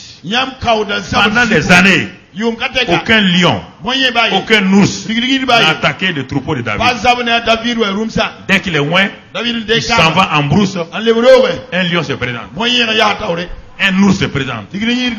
C'est pourquoi beaucoup de gens n'aiment pas le Saint-Esprit. Ils savent que s'ils laissent le Saint-Esprit diriger leur vie ne sera plus pareille. Comment tu peux diriger une église sans le Saint-Esprit? Tu as un troupeau que Dieu t'a donné à garder. Et les lions vont venir. Les lions sataniques. Les ours sataniques. Et réfléchissez, pasteur. Homme de Dieu, réfléchissez. Dès que tu deviens pasteur, on t'a confié une église. Les 30 membres là, c'est comme David. Dès que tu as l'onction, tu as appelé, Satan vient. Les problèmes se lèvent. Les difficultés se lèvent. Les divisions se lèvent. Mais si tu n'as pas l'onction, comment tu vas affronter les difficultés? Comment tu vas affronter les problèmes? C'est le problème de beaucoup de gens. David était seul en brousse. Un lion est venu. Avec son onction, il a déchiré le lion. Un ours est venu. Avec son onction, il a tué l'ours. Il était en formation. L'onction vous forme tout seul. C'est ce qu'on appelle l'école du Saint-Esprit. L'école du Saint-Esprit. Et vous combattez les situations tout seul. Personne ne vous applaudit. Vous affrontez les problèmes et les problèmes. Les épreuves viennent sur vous. Vous vous demandez, mais qu'est-ce qui ne va pas? Ça va très bien parce qu'il y a l'onction. Parce que l'onction ne laisse pas insensible les forces des ténèbres. Mais si tu restes ferme, tu vas tuer ton ours et ton lion au nom de Christ Jésus. Chaque lion et chaque ours de cette semaine seront tués au nom de Christ Jésus. Prenez courage. Il a fait l'école, il a fait l'entraînement. Maintenant, Dieu va le révéler publiquement. L'examen des sorties, ce sera sur le champ de bataille avec Goliath. Il a fait entraînement avec le lion et l'ours. L'examen des sorties, l'épreuve de sortie, c'est Goliath. Goliath est la marque qui va faire que si vous allez échouer ou pas. Jésus a été rempli du Saint-Esprit. Quand il a fait 40 jours de jeûne et prière, Satan n'a pas envoyé un petit démon. Satan est venu en personne. Vous ne pouvez pas échapper si le Saint-Esprit est sur vous à l'épreuve. Jésus s'est levé et Satan est venu en personne. Satan n'a pas peur, il vient en personne. Et il défie votre onction. Et si tu es fils de Dieu, si tu es un enfant de Dieu capable, et j'ai entendu que tu es rempli du Saint-Esprit. Alors utilise cela pour transformer ces cailloux en pain. Il va attaquer d'abord ton identité. Il va tester, il va te donner de la convoitise. Il va vouloir que tu fasses des choses pour toi-même. Jeune gens, l'onction que vous utilisez pour vous enrichir, là, c'est ça qui va vous détruire. L'onction n'est pas pour vous enrichir. L'onction n'est pas pour mettre l'argent dans vos poches. L'onction, mon frère, ma soeur, c'est pour libérer les captifs, renvoyer libre les opprimés. Vous avez reçu gratuitement, donné gratuitement. Satan a offert à Jésus le monde sur les plateaux.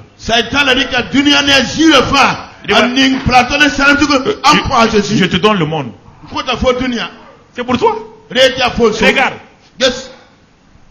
Il vous donne même pas le monde, il vous donne un simple poulet, vous acceptez.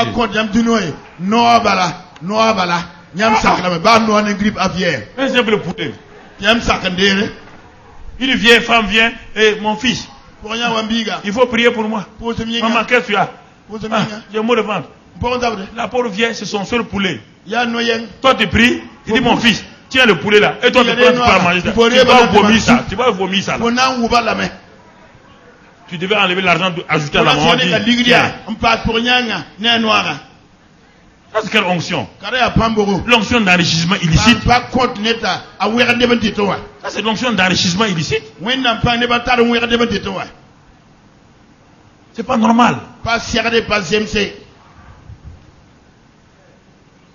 Goliath a apparu. Ah? Il insulte tout le monde. David dit, mais l'homme qui parle là, c'est incirconcis, ce blacoro là, c'est qui?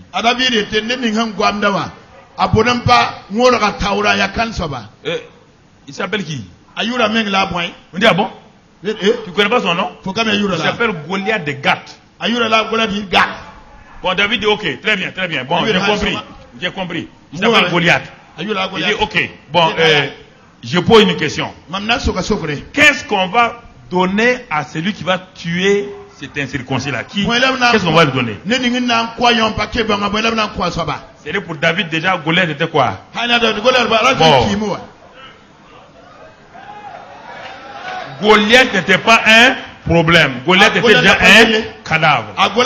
Maintenant, David demande où est la récompense. On dit, première récompense. On va libérer ta famille des taxes du roi. Ta famille ne sera plus taxée. David dit d'ailleurs, les grands frères ne m'ont pas soutenu. Il faut les taxer, il faut les laisser là-bas. On dit, il y a quoi encore? On dit, le roi va te rendre riche. David dit, mais je suis le roi. Personne ne sait, c'est moi le roi. J'ai pas besoin, j'attends quelques jours seulement, je vais prendre tout. On lui dit maintenant, le roi, tu sais la fille du roi là, la belle fille là, on va te donner comme femme. David dit, allez-y dire au roi que je suis son gendre. Allez-y dire au roi là, que son gendre est ici. On n'est pas dit dire à Saül, ton gendre est là. Ça veut dire quoi? Dis non, il y a un tueur de géants qui est là. Il y a un tueur de géants. On dit, ah bon? Amenez-le-moi. Amenez-le-moi. Comme Saül était le plus grand d'Israël, il a regardé pour chercher David. Brusquement, on amène qui? David. On amène un gars comme ça. On dit, roi, voici le tueur des géants. Lui là. Lui, il peut tuer un géant. Roi, il a dit que lui, il tue des géants. Il dit, petit, tu vois, faut pas être trop ambitieux.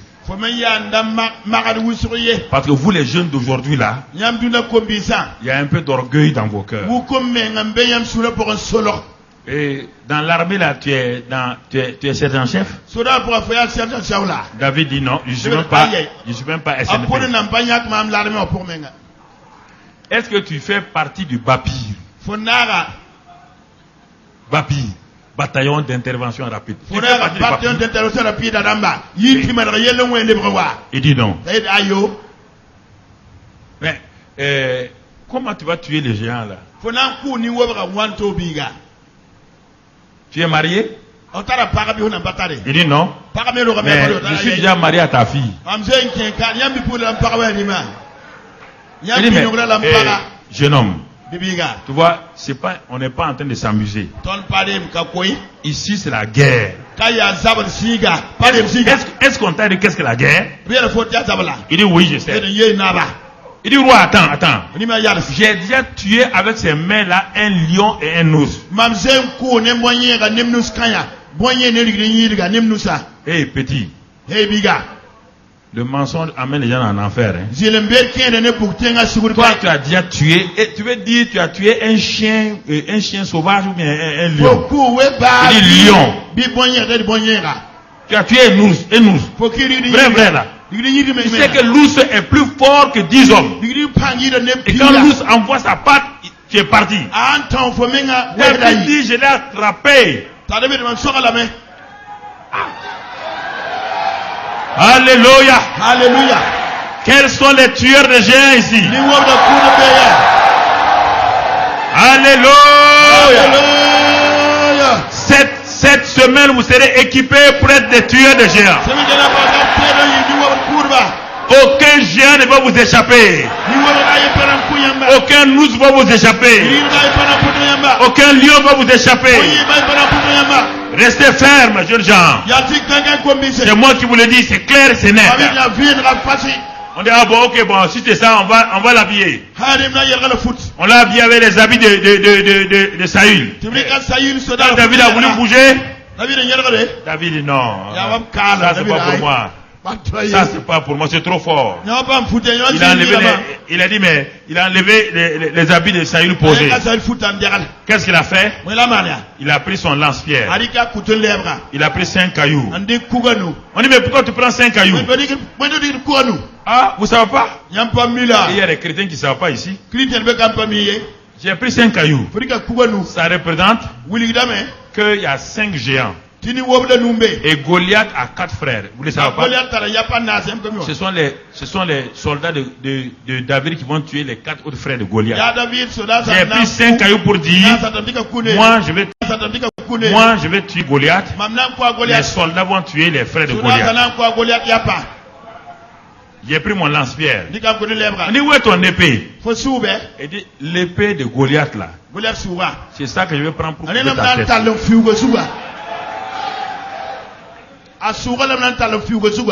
Les grands frères ont dit, voilà. Quand vous avez un petit frère comme ça là, c'est la mort seulement. Qu'est-ce qu'on va le dire à maman? Un enfant comme ça là, pourquoi papa même l'a envoyé pour venir nous voir? En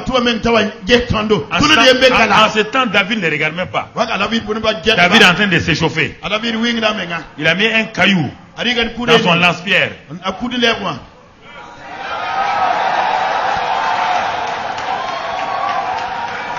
Les gens disent, le petit là est fou. Il dit, je ne suis pas fou. Il dit, écoutez, Goliath que vous craignez là, pourquoi j'utilise un caillou? Goliath est un oiseau. Et on tue les oiseaux avec quoi? Un caillou. Ah, on dit cette fois-ci là, tu es fou. C'est ça que les gens nous appellent. On dit, ils sont fous. Oui, oui. Le fou de Dassasgo là. C'est comme ça qu'on m'appelle, les fous de Dassasgo. Je suis un bon fou. Non, il y a des bons fous. Je suis un bon fou. Mais je ne suis pas un fou de Dieu. Hein. Si tu coupes les langues, les bras là, c'est pas ça. Je suis un bon fou. Je suis fou de la folie de Dieu. Tu comprends? Quand il avance, Goliath avant. Quand il a vu David, il dit mais c'est une insulte là. Un petit comme ça là. Il commence à parler. David parle.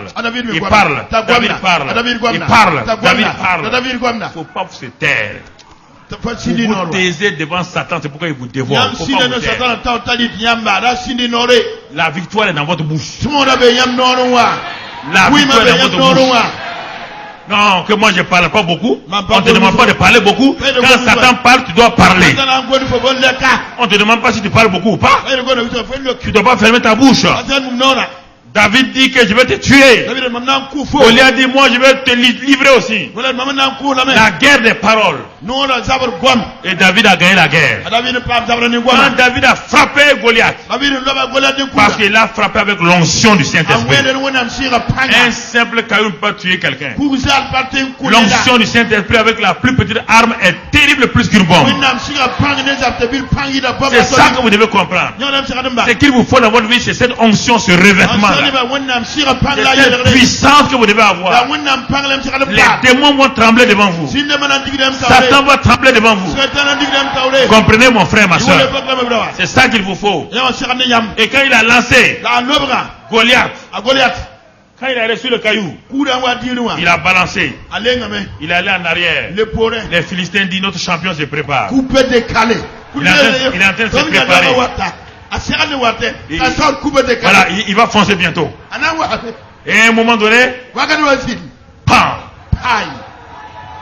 David court. Il prend l'épée de Goliath. Il lui coupe la tête. Il prend la tête. Écoutez maintenant. Toute l'armée d'Israël. Quand David parlait là, quand il partait, ses grands frères ont dit, ils sont trois. Fermez vos yeux. Le petit là va mourir. Mais quand ils ont ouvert les yeux, ils ont vu David avec la tête de Goliath.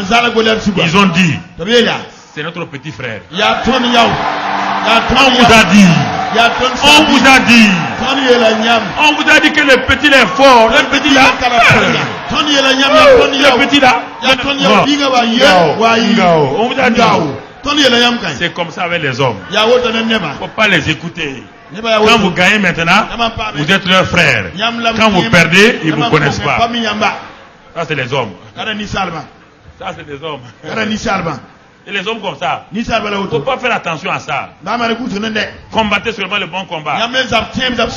Et alors après ça, on va terminer. Qu'est-ce qui va se passer? Saül a commencé à combattre le vrai roi David. David a commencé à courir. Parce que David ne veut pas tuer Saül.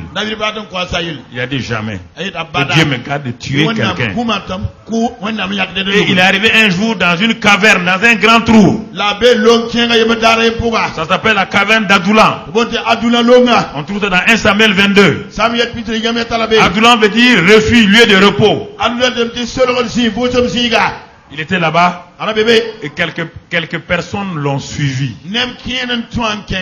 Et quand David était là-bas, là, un jour David voit venir 400 personnes. C'est par là qu'on va terminer ton message sur l'équipement. Qu'est-ce que David va faire? David a commencé à 17 ans. Et en quelques années, il est devenu mûr. Vous allez voir ce que Dieu va faire. Dieu a donné à David maintenant 3 onctions. Onction royale, prophétique et sacrificateur. David est le seul qui était roi, prophète et sacrificateur.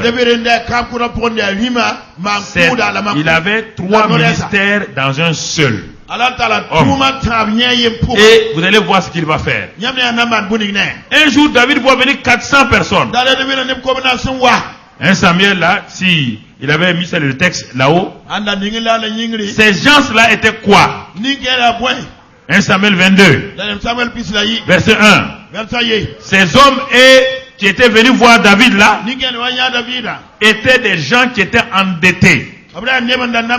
Des gens misérables, des gens pauvres, des gens rejetés. Écoutez-moi maintenant. C'est ça. C'est pourquoi j'ai dit le ministère est surnaturel. Ceux qui sont venus chez David là, il n'y avait pas un seul homme bon là-dedans. Pas un seul homme bon. Il n'avait aucune qualité. C'est ça qu'on va voir comment David va transférer ce qu'il a dans ces 400 hommes escrocs, malades, rejetés, et qu'on va appeler plus tard des vaillants hommes qui seront ses ministres d'État, qui seront ses chantres. Comment, qu'est-ce qui va se passer? Voici tout notre message.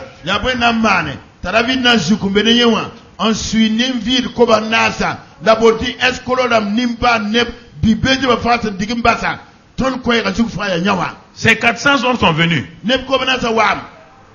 Tu comprends? Le verset 3.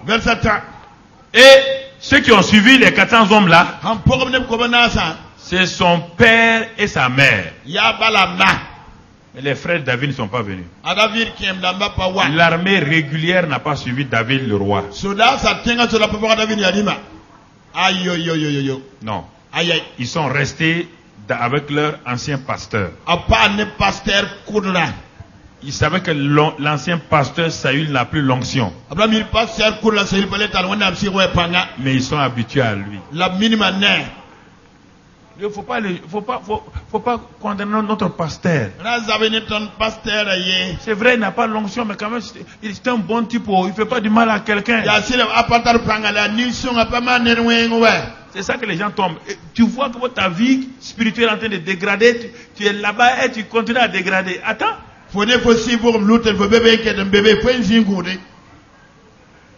Aucun.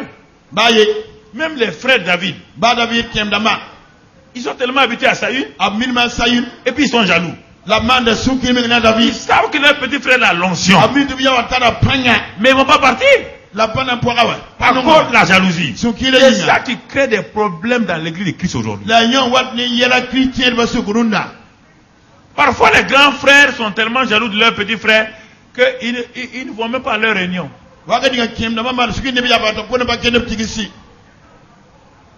Parfois c'est dommage. Quand on voulait organiser quelque chose, on veut organiser, toutes les églises commencent à organiser quelque chose. Ils n'ont rien prévu. Hein. Ils vont inventer des séminaires sans être ni que.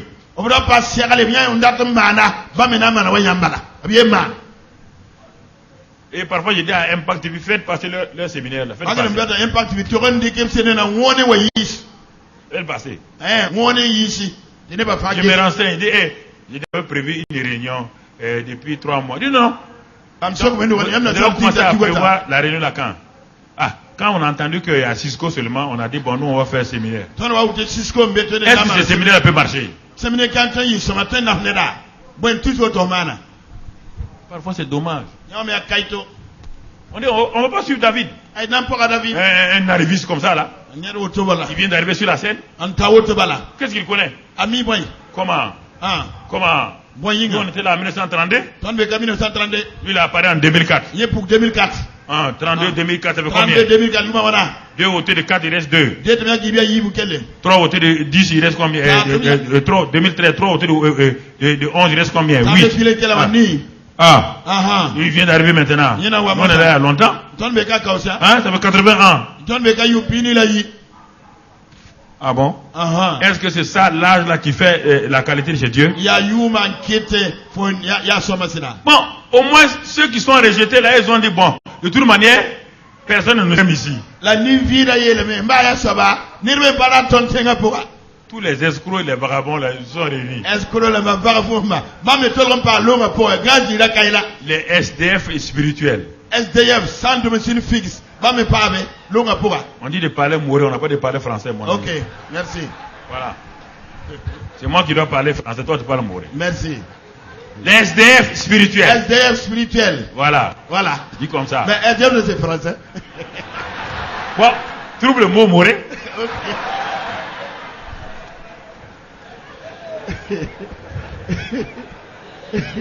Ok. Si pour un est-ce que vous comprenez? Dieu veut nous aider. Mais nous ne voulons pas. Donc, les 400, ils ont fait une association. Ils ont dit où est David? On dit il est à Adoulan. Ils sont allés chez lui. Quand David les a vus venir, c'était terrible. Leur odeur là. L'alcool. La drogue. Pantalon troué. Chaussures trouées. Il n'y a rien de bon en eux. David dit, hey, vous êtes venu faire quoi ici? On veut te reconnaître comme chef. Parce que malgré le fait qu'on est des gens bizarres là, Dieu nous a fait grâce. On a regardé Saül. On t'a regardé. On a regardé Saül. On t'a regardé. On a dit hey. On va suivre David. Car le futur c'est qui? L'avenir c'est qui? Saül est quoi? Le passé. Les choses anciennes sont. Toutes choses sont devenues. On va suivre David, le bien-aimé de Dieu. C'est pourquoi nous sommes venus chez toi. David dit, mais je n'ai pas grand chose à vous donner. Il dit, non, chef. On sait que tu n'es pas riche. Mais nous savons une chose. Que ce qui est en toi là, sors-le seulement. Tu as la sagesse en toi. Tu as l'intelligence en toi. Tu as tout en toi. Par l'onction là. Sors tout ça et donne-nous. Voici les secrets des ministères. C'est pas la formation, hein. Les secrets d'un homme qui réussit ne vient pas de là. Vient de là. Parce que le Saint-Esprit est en lui. Et quand il regarde ce peuple-là, il y a les 3 onctions. David va étudier les 3 onctions. C'est pourquoi on va voir dans la semaine. Si tu es prophète, si tu es pasteur, si tu es docteur, quelle est l'onction que Dieu t'a donnée? Quels sont les dons que Dieu t'a donnés que tu dois utiliser pour impacter tes frères et tes sœurs? Ah oui, sinon comment tu vas faire? David avait les 3 onctions. Première onction qu'il peut utiliser pour former ces gens-là, c'est l'onction prophétique. Prophétique, c'est-à-dire il a la pensée de Dieu. Et la pensée de Dieu, il la transforme en parole. Et il va les impacter avec la parole de Dieu. Regardez bien ce qu'il fait. Regardez ces psaumes. L'Éternel est mon berger, je ne manquerai de rien. Il a dit, vous venez avec moi là. Je ferai de vous des bergers du Seigneur, des brebis du Seigneur. Vous ne manquerez de rien. Il dit, vous venez me voir. Même si vous êtes malade, vous n'allez pas mourir. Je vais vous montrer des choses. David a commencé à transférer la parole prophétique. La parole prophétique. La parole prophétique. Dans la vie de ces 400 hommes. Une église de 400 hommes, l'église de David. Il n'y a personne de bon là-dedans. Tous sont adultères, voleurs, menteurs. 400 hommes. David a commencé à envoyer la parole prophétique. La parole prophétique. Comme la parole change les pensées. La parole transforme les pensées. Le renouvellement de l'intelligence. Par la parole de Dieu. La parole prophétique a commencé à marcher. Comme Ézéchiel. Le prophète Ézéchiel. Quand Dieu lui a montré la vallée d'ossements secs. Dieu a dit, est-ce que ces ossements peuvent revivre? Ézéchiel a dit, Dieu tu le sais. Dieu dit à Ézéchiel, parle les paroles prophétiques. Cette semaine, je vais vous parler des paroles prophétiques précises sur ton avenir, sur ta vie. Écoute-moi sérieusement. On n'est pas en train de s'amuser, hein? Cette année-là, c'est un tournant pour toi. C'est un tournant pour ta vie. Mais ce soir, je fais rentrer mon message simplement pour que tu comprennes. Dieu a dit à Ézéchiel, parle à ces ossements secs. Les ossements ont des oreilles. Quand il a commencé à parler des ossements secs, les ossements ont commencé à bouger. Ta vie va bouger cette semaine au nom de Jésus. Oh, alléluia. Quand nous allons parler, l'esprit de vie va venir. L'esprit de puissance va venir. Je te dis, mon frère, ma soeur, écoute-moi. Ce n'est pas pour rien que Dieu nous a dit de tenir avec les ministères et les dons. Il y a plein de choses qu'il a mises en moi et que Dieu me dit de vous donner. Et il va le faire. Si tu es découragé, reviens à ce séminaire-là. Chaque matin, on va parler des ministères. Chaque soir, on va parler des dons. Et ces hommes de Dieu vont décortiquer les sujets. Sur l'onction, sur l'implantation d'église. Comment atteindre les non atteints. Le docteur Enoch Paré va te révéler dès demain matin. Il va te faire rentrer dans la parole. Il va te donner la révélation. Ensuite l'apôtre Gilbert viendra te parler de l'onction. Et moi-même je reviendrai à 11h pour te parler. Et les soirs, l'après-midi, on va revenir encore à 15h. Et ensuite à 18h. Je t'assure mon frère. Onction prophétique. David a parlé. Les gens disent, l'homme là quand il parle, on sent ça, hein. Quand ils sont sortis de son enseignement, ils ont dit, l'homme là a quelque chose. Tu as senti quoi? L'autre a dit, moi j'ai plus envie de boire l'alcool. Non, aussi, j'ai plus envie de voler. Mais qu'est-ce qui s'est passé? Il dit, mais sa parole là, il ne savent pas que la parole est une épée tranchante. Ils ne savent pas. Elle a commencé à agir en eux. C'est ça qui amène la transformation. Et si le pasteur n'a pas l'onction, il donne la philosophie. Les gens ne changent pas. Les chrétiens deviennent hypocrites. Ils boivent Kimapousse et puis ils mangent. Nous, le Kimapousse, non, je ne parle pas d'alcool simple, je parle de Kimapousse. Voilà. Pas inventer des noms ici, mon ami. Et tu comprends? Ce n'est pas mauvais. Je vais te dire quelque chose. Le fait d'aller à l'église là, ça ne change personne. Le morceau de bois taillé en forme de caïman mis dans l'eau parmi les caïmans ne le transforme pas en caïman. Il faut naître petit caïman pour grandir, devenir un caïman. Sinon le morceau de bois dans l'eau, ça va pourrir. Dans quelques mois, tous les caïmans vont le pousser, mettre au dehors. Écoute, c'est la parole prophétique qui transforme, qui change les gens. Quand ça sort, ça pénètre. Les paroles de Jésus étaient esprit et vie. Elles partaient toucher les ténèbres dans les cœurs des gens. Elles repoussaient les ténèbres. Et les gens disent, oh, jamais un homme n'a parlé comme ça. Oh, nous sommes partis à la réunion complètement découragés. Une parole de vie. Nous avons reçu une parole de grâce. Et alors les gens se lèvent. Et c'est ça que David a fait. Il a envoyé tous les jours des paroles prophétiques, des paroles de grâce, des paroles d'exhortation, des paroles de transformation. Et il a vu que ces gens-là changeaient. Ça, c'est son onction prophétique. Il va utiliser maintenant son onction des sacrificateurs. En tant que sacrificateur, il va leur apprendre comment servir Dieu. Maintenant qu'ils sont changés, ils sont en train de changer, devenir des nouveaux hommes. Il va leur montrer comment on s'approche de Dieu. Comment on peut parler à Dieu. Parce que ces gens-là ne savaient pas ça. Ils partaient comme ça au hasard. Ils ne connaissent pas si à Dieu ou pas. Il a commencé à mettre en eux maintenant. Parce que David était un homme selon le cœur de Dieu. Il connaissait les secrets de Dieu. Il connaît le cœur de Dieu. Il connaît la révélation de Dieu.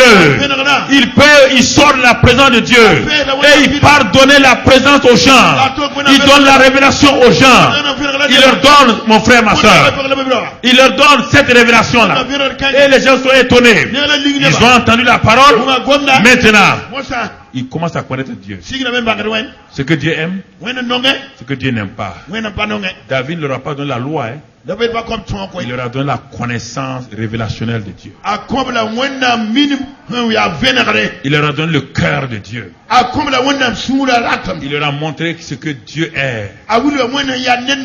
Comment il faut l'adorer. Comment entretenir le Saint-Esprit. David dit, ne me retire pas ton Saint-Esprit. Même quand il a péché, il sait reconnaître. Il leur a montré comment il faut se repentir. Quand on pêche, comment se repentir devant Dieu. Comment s'humilier devant Dieu. Et ces gens qui étaient des bandits et tout, leur caractère a commencé à changer. Ils ont commencé à prier Dieu d'une bonne manière. Ils ont commencé à adorer Dieu comme David sait le faire. Quand David prenait sa guitare, quand il chantait les cantiques, ces 400 hommes-là étaient assis à ses pieds. Ils ont commencé à adorer Dieu. Leur vie a changé. Première onction, onction prophétique. Deuxième onction, onction de sacrificateur. Troisième onction de David, l'onction royale. Il va les transformer en citoyens honnêtes maintenant. Il va les transformer en citoyens honnêtes. Il va commencer à inculquer en eux. Donc le devoir de faire les bonnes choses. Il va leur donner beaucoup de choses sur la vie du royaume. Parce que, et pour terminer mon message, quand il a fait ça, David avait 30 ans. Maintenant, c'est à 17 ans qu'il a été loin. 13 ans plus tard, si tu dis dans 2 Samuel, 2 Samuel 23, si tu lis ça, regarde ces 400 hommes-là. On va le verset 8. On dit, voici les noms des vaillants hommes qui étaient au service de David. Regarde un d'entre eux. qui est un officier principal. Officier.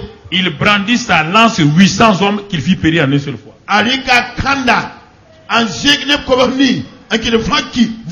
Tu peux lire tout ça là. Ils sont devenus tous des vaillants hommes. Ces bandits et ces voyous là. Ça c'était l'église davidienne. C'est l'église de David comme ça.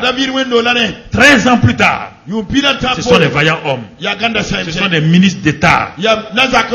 C'est le groupe Azaf. Le groupe Azaf. Des portiers. Il a transformé ces 400 hommes en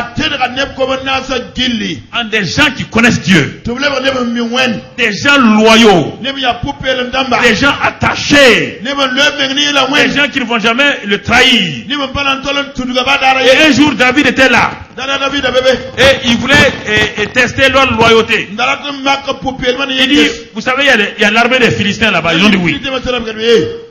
Et vous savez que derrière l'armée des Philistins, là, il y a une source d'eau. Ils ont dit oui. Il regarde ces hommes maintenant. Il dit, moi je vais boire l'eau qui est derrière l'armée des Philistins là. Les soldats ont dit, ah bon, roi, tu vas boire l'eau là? Il n'y a pas de problème. 2 ou 3 sont levés. Ils ont écarté l'armée philistine. Ils sont allés prendre l'eau. Ils ont amené à David. David dit, je voulais vous tester. Je ne boirai pas votre sang. Je voulais voir que maintenant vous êtes arrivés. C'est ça un pasteur avec une église.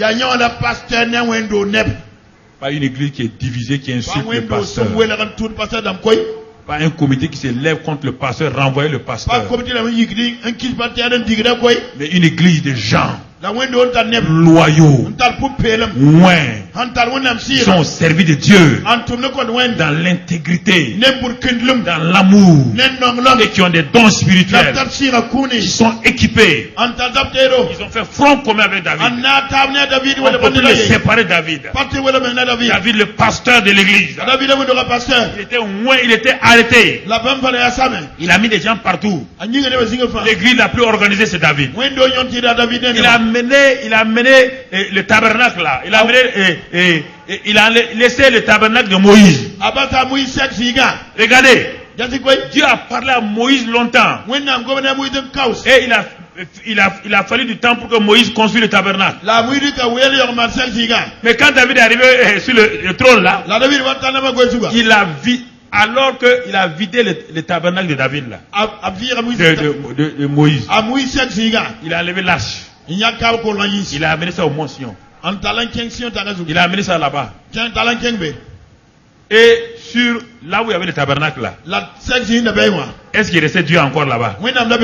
Dieu était représenté par quoi? L'arche, non? Alors voici une église, une grande église. Je vous parle pour terminer. Voici une grande église sans la présence de Dieu. Voilà. On a une grande église. On a construit une grande église. Mais Dieu n'est plus là-bas. Puisque l'arche qui représente Dieu a été enlevée.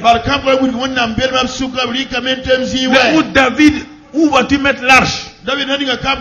Mais Moïse a souffert pour l'arche là. Vous savez ce que David a fait? Il est parti prendre une tente.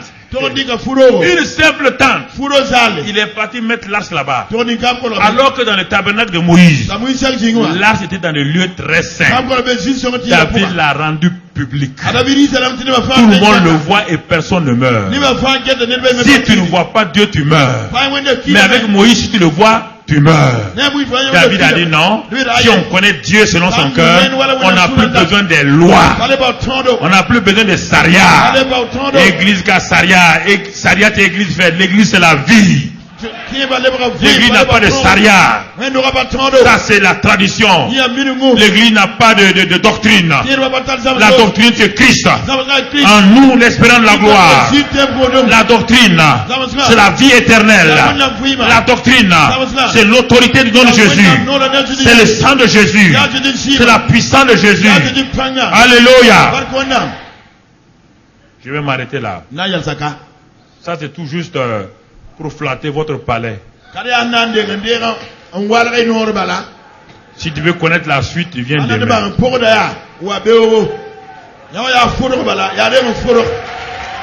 Mon ami.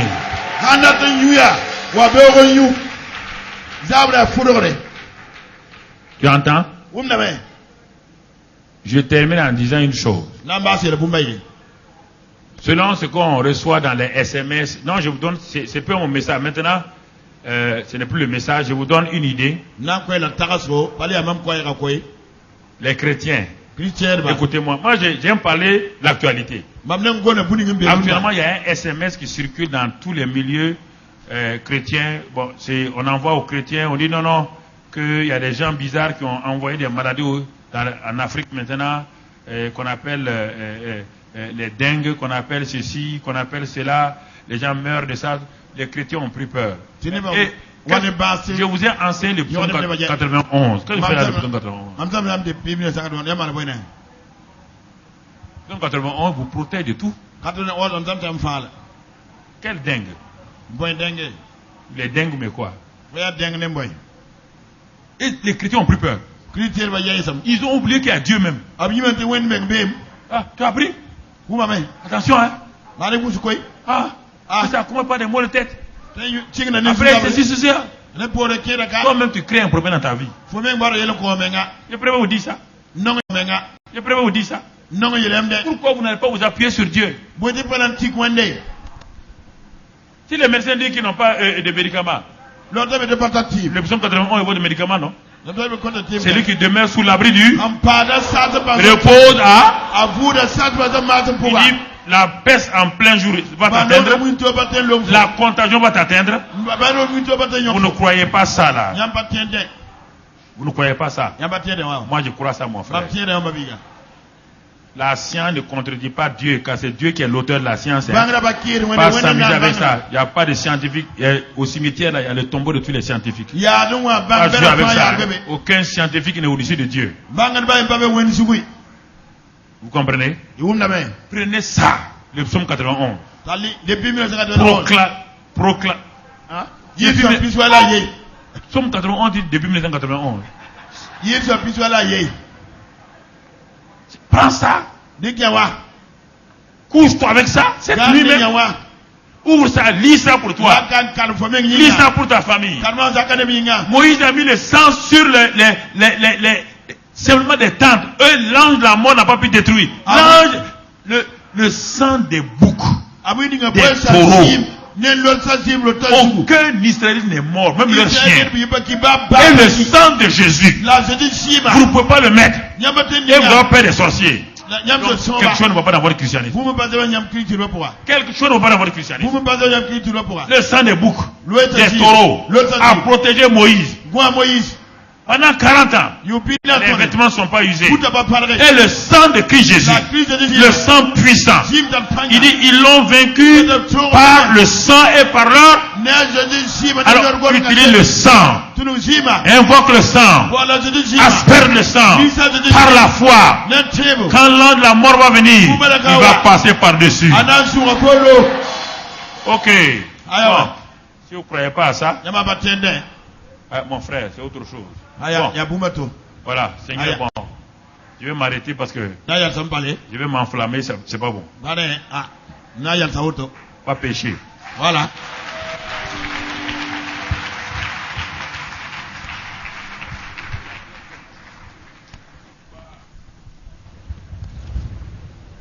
On va prier pour le Burkina et ensuite pour les nations de l'Afrique de l'Ouest. Vous savez, dans les 2 grandes nuits de prière, on avait révélé ces choses-là. La première réunion de grande nuit de prière, on vous a parlé de faire attention au nord. Il n'y avait rien encore. Que le danger vient du nord. Deuxième, au stade, on a parlé de ça encore.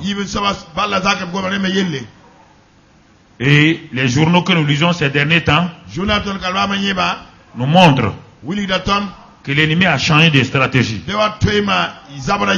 contre les populations de la sous-région et tout. Alors, nous allons demander au pasteur Guimo Lawrence qui va venir prier pour le Burkina. Et ensuite, le pasteur Emmanuel va venir va venir prier pour toute la sous-région. Pour qu'aucune la volonté de l'ennemi ne puisse pas s'accomplir. Merci, pasteur. Je voudrais préciser avant de prier que désormais, mon nom est Bello Lawrence. Ce n'est plus Jimo. Bello Lawrence. Bello. Nous allons prier. Nous allons nous tenir debout.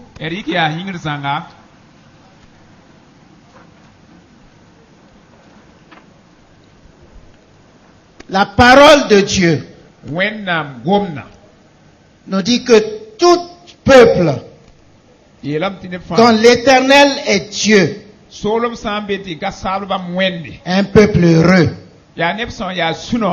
C'est pourquoi ce soir, Père, nous élevons les nations devant toi, notamment les nations, Seigneur, qui sont attaquées en ce moment, afin que tu élèves ta bannière et que tu combattes pour ces nations au nom de Jésus.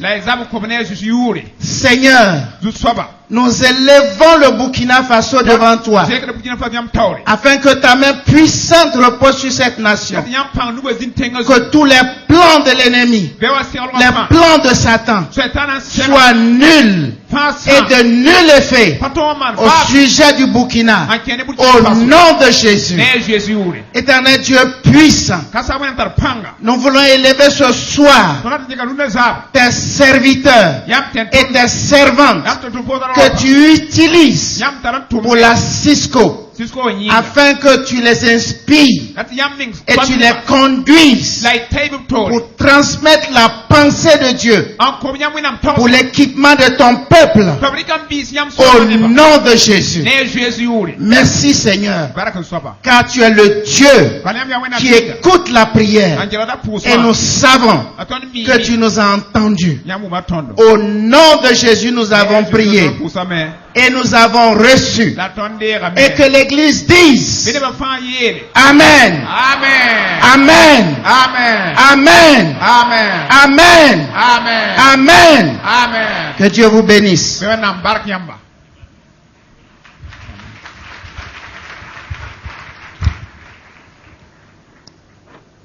Poussez des cris de guerre, peuple, et vous serez brisés. Prêtez l'oreille, vous tous qui habitez au loin, préparez-vous au combat et vous serez brisés. Préparez-vous au combat et vous serez brisés. Formez des projets et ils seront anéantis.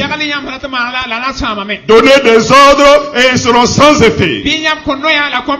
Car Dieu est avec nous. Excellent Père de grâce, te disons merci pour ta présence avec nous. Si Dieu est pour nous, qui sera contre nous? Seigneur, nous prions en nous fondant sur ta parole éternelle. C'est toi qui as créé les nations. C'est toi qui as créé ce pays. C'est toi qui as créé cette sous-région. C'est toi qui as créé le continent africain. C'est toi qui as donné toutes les nations du monde. Et comme nous l'avons chanté dans l'hymne de cette conférence, oh, c'est toi qui règnes encore. Seigneur, nous prions afin que ton règne soit établi sur le Burkina Faso. Nous prions que ton règne soit établi dans la sous-région. Nous prions que ton règne soit établi sur toute l'Afrique. Nous prions que ton règne soit établi sur tout homme, Seigneur. Que tout genou fléchit devant toi. Que toute langue confesse que tu es Seigneur. À la gloire de Dieu le Père. C'est pourquoi, Seigneur éternel, en nous fondant sur ta parole, nous déclarons maintenant que toute arme forgée contre ce pays sera sans effet. Toute arme forgée contre la sous-région sera sans effet. tout doit forgé contre l'Afrique, tes serviteurs que tu as établis, et tous ceux-là que tu as choisis, toutes ces armes sont sans effet au nom de Jésus. Et toute langue qui s'élève contre nous en justice, nous condamnons maintenant cela en jugement. Père, que toute la gloire soit à toi. Toi qui fais ces choses, sois béni, sois loué, sois exalté. C'est au nom de Jésus que nous avons prié. Amen. Asseyez-vous 2 minutes. Nous allons faire une photo officielle avec les officiels qui sont là. Vous pouvez venir toute la première rangée, vous venez. On fait une photo avec avec ceux qui sont là. Ouais.